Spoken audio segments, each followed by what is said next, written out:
Warahmatullahi wabarakatuh. Kami di sini kelompok kelompok 13 mempresentasikan siklus kompresi uap. Kelompok yang berjumlah 2 anggota, Dimas Irawan dan Sika Teameji. Jadi siklus kompresi uap adalah siklus mesin pendingin yang menggunakan proses penguapan dalam menyerap panas dengan menggunakan media pendingin, refrigeran atau freon serta peralatan utama yang meliputi kompresor, kondensor, kartup ekspansi atau pipa kapiler dan evaporator. Refrigeran atau sering disebut dengan freon pada sistem pendingin berfungsi sebagai media pendingin yang mengalami proses penguapan sekaligus menyerap panas. Komponen sistem kompresi uap. 1. Kompresor. Unit mesin dibagi.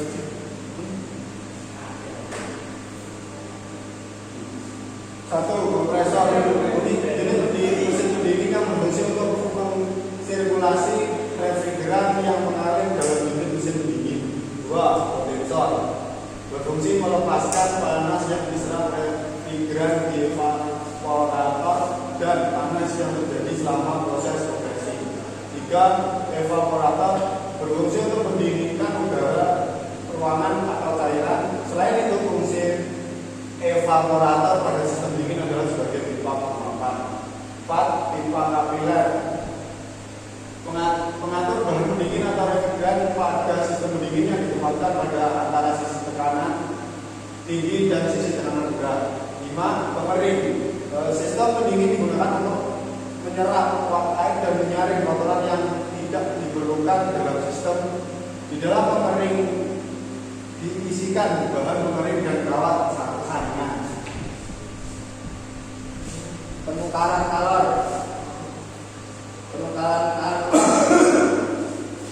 Ialah untuk meramalkan perbedaan energi yang terjadi karena adanya perbedaan suhu di antara benda atau material.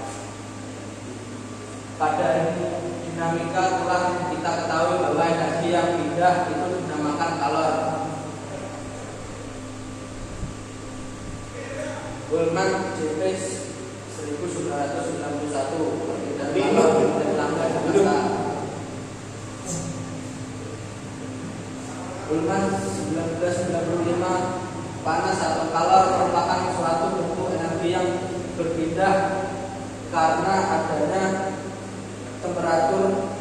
perbedaan temperatur. Panas atau kalor tersebut akan bergerak dari temperatur tinggi ke temperatur yang lebih rendah. Ketika panas atau kalor bergerak,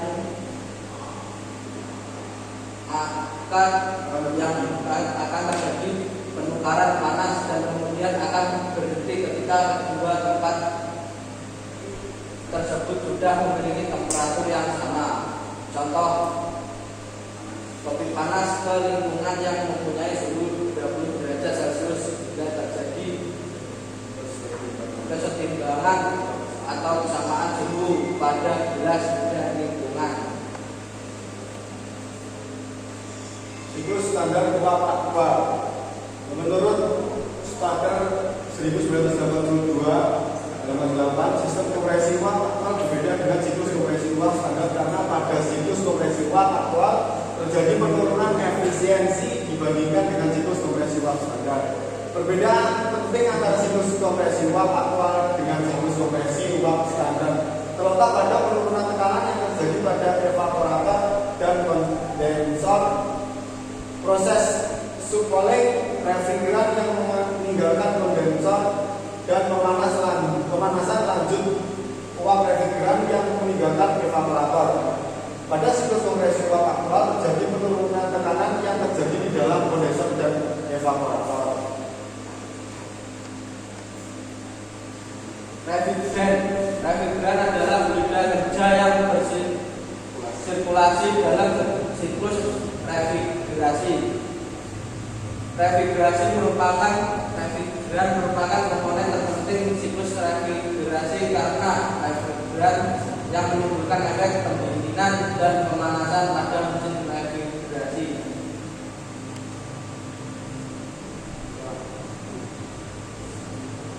Perkembangan terakhir bidang refrigeran utamanya didorongkan oleh dua masalah lingkungan, yaitu lubang ozon dan pemanasan global. Sifat perusak ozon yang dimiliki oleh refrigeran utama yang digunakan pada periode kedua, yakni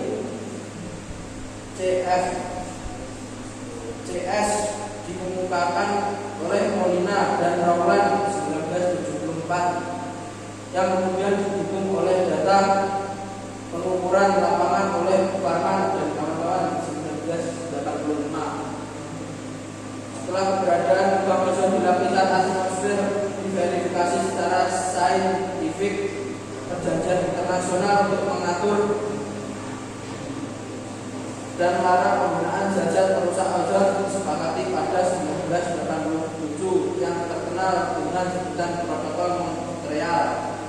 CFCS dan CFCS merupakan dua refrigeran utama yang dijadwalkan untuk dihapuskan masing-masing pada tahun 1996 dan 2030 untuk negara-negara maju. United Nations Environment Program 2000. Sedangkan untuk negara-negara berkembang, kedua refrigeran utama tersebut masing-masing dijadwalkan untuk dihapus pada tahun 2010 CFCS dan 2040 CFCS Powell 2002. Pada tahun 1997, Protokol Kyoto mengatur pembatasan dan pengurangan gas-gas penyebab rumah kaca, termasuk FCS, United National Framework Convention on Climate Change 5. Menerapkan beberapa syarat yang harus dimiliki oleh refrigeran pengganti, yakni yang pertama memiliki sifat-sifat termodinamika yang berkaitan dengan refrigeran yang hendaknya digantikannya, utamanya pada tekanan maksimum operasi refrigeran baru yang diharapkan tidak terlalu jauh berbeda dibandingkan dengan tekanan refrigeran yang lama berklorin. Yang kedua, tidak mudah terbakar. Yang ketiga, tidak beracun. Yang keempat, bisa bercampur visible dengan pelumas yang umum digunakan dalam mesin refrigerasi. Yang terakhir, setiap refrigeran CVC hendaknya digantikan oleh suatu jenis refrigeran ramah lingkungan. Refrigeran yang digunakan dalam sistem kompresi uap dikonvertkan menjadi refrigeran primer. Sedangkan jika fluida digunakan untuk memindahkan panas, maka fluida ini disebut sebagai refrigeran sekunder. Refrigeran primer adalah refrigeran yang digunakan pada sistem kompresi uap. Refrigeran yang digunakan pada sistem pendingin kompresi uap harus mempunyai sifat-sifat kimia, fisika, termodinamika tertentu yang sesuai dengan kondisi penggunaan. Jenis refrigeran: A. Golongan halokarbon. Refrigeran golongan halokarbon adalah jenis refrigeran yang umum digunakan. Refrigeran jenis ini meliputi refrigeran yang terdiri dari satu atau lebih dari 3 jenis ion golongan halogen, klorin, fluorin, dan bromid. B. Senyawa inorganik. Awalnya saat pendinginan hanya digunakan untuk tujuan khusus, hanya amonia dan karbon dioksida yang dapat digunakan sebagai refrigeran. Saat pendinginan mulai dikenal pada masyarakat, sulfur dioksida, metil klorida, dan etilen klorida digunakan karena sesuai dengan kompresor sentrifuga. C. Senyawa hidrokarbon. Senyawa hidrokarbon yang digunakan sebagai refrigeran umumnya digunakan pada industri minyak bumi seperti metana, propana, etilen, dan isoetilen. Kesemuanya flammable dan eksplosif, golongan sedikit beracun karena mengandung efek bios pada tingkat tertentu. Etana, metana, dan etilen digunakan pada pendinginan suhu ekstrak rendah. Azeotrop. Senyawa azeotrop adalah suatu campuran yang tidak dapat dipisahkan menjadi senyawa penyusunnya dengan cara destilasi. Senyawa ini menguap dan mengembun sebagai satu zat, tidak seperti campuran lainnya. Azeotrop yang paling dikenal adalah R502 yang merupakan campuran 48,8% R22 dan 51,2 R115. Azeotrop lainnya adalah R-500 campuran dari 73,8 R12 dan 26,2 R152A. Sifat refrigeran. Dalam pemilihan refrigeran, sifat refrigeran yang penting antara lain sifat termodinamika, kimia, dan fisika. Sifat termodinamika yang penting antara lain titik didih, tekanan penguapan dan pengembunan, tekanan dan suhu kritis, titik beku, volume uap, COP, tenaga per ton refrigerasi. Sifat kimia berhubungan dengan reaksi refrigeran terhadap keadaan sekitar, antara lain tidak mudah terbakar, tidak beracun, tidak bereaksi dengan air, minyak, dan bahan konstruksi. Sedangkan sifat fisik refrigeran berhubungan dengan bahan itu sendiri, antara lain konduktivitas dan kekentalan. Titik didih refrigeran merupakan salah satu faktor yang sangat penting. Refrigeran yang memiliki titik didih rendah biasanya dipakai untuk diperlukan operasi pendingin temperatur rendah refrigerasi. Refrigeran yang memiliki titik didih tinggi digunakan untuk keperluan pendingin temperatur tinggi, pendingin udara.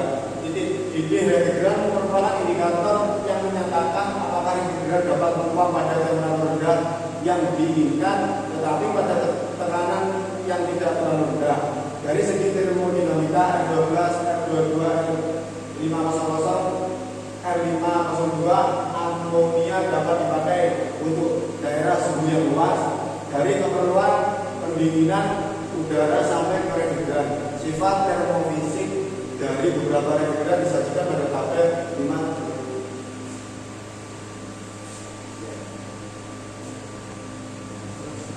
Lanjut.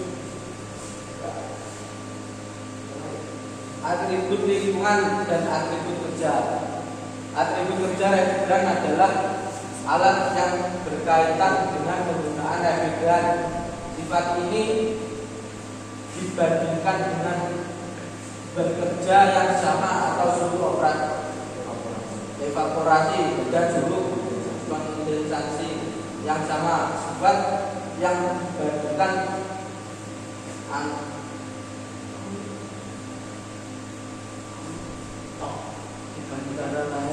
serta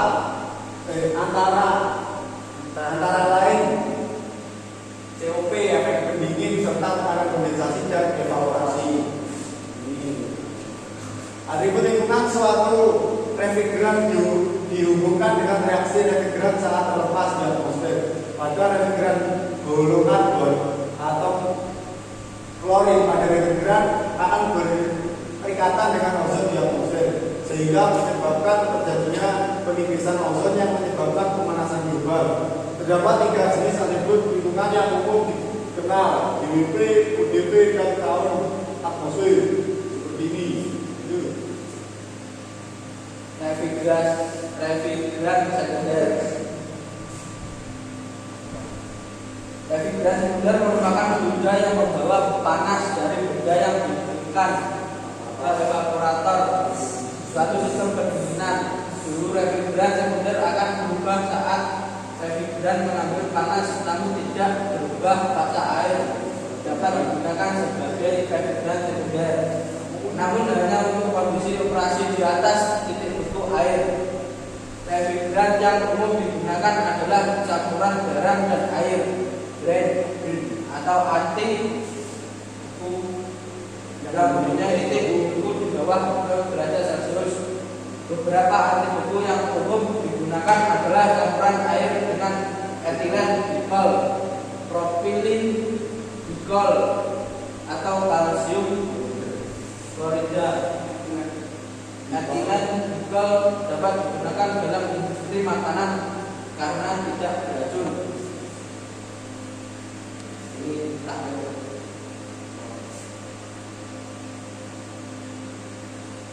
amonia.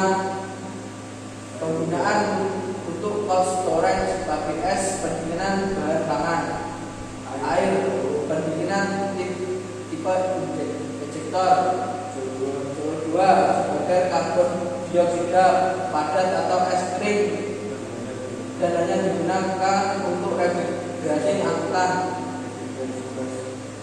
Refrigeran cerdas pendinginan dengan kompresor sentrifugal untuk sistem AC berkapasitas besar. Refrigeran 12 pendinginan dengan kompresor piston untuk refrigerasi unit kecil terutama water cooler, kulkas. Refrigeran 22 pendinginan dengan kompresor tipe piston untuk refrigerasi kapasitas besar seperti pengemasan dan sentral AC. Refrigeran 502 untuk bahan pangan beku dalam kabinet, terutama untuk pendinginan di pasar swalayan. Sekian dan terima kasih. Mungkin itu saja yang bisa kelompok kami menyampaikan tentang kompresi uap. Dengan sepaham kami mungkin ada kesalahan kata, mohon maaf. Kalau kurang paham, mau yang ada ditanyakan bisa ditanyakan kepada Yeni. Terima kasih. Assalamualaikum warahmatullahi wabarakatuh.